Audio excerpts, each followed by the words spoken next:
Setelah absen selama 10 tahun, Universitas Sriwijaya kembali menggandeng perguruan tinggi swasta dalam pelaksanaan seleksi penerimaan mahasiswa baru jalur ujian seleksi mandiri.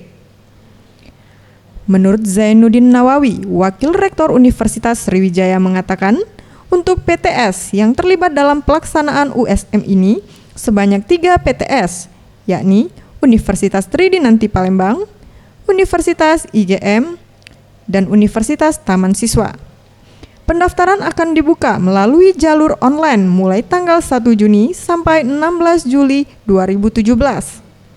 Dengan kuota penerimaan calon mahasiswa ditentukan oleh pihak universitas masing-masing.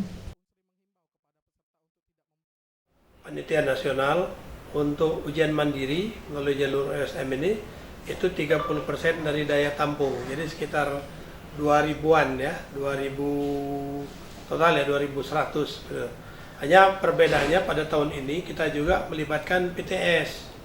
Artinya begini, ujian saringan mandiri ini dilakukan bersama dengan PTS yang berminat dan pernah bergabung bersama kita.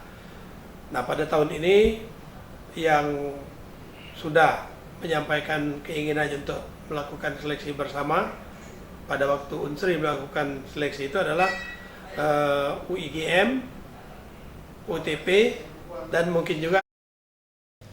Untuk persiapan sampai saat ini telah mencapai 80% dan kuota penerimaan Unsri melalui jalur USM di tahun ini sebanyak 2.100 mahasiswa.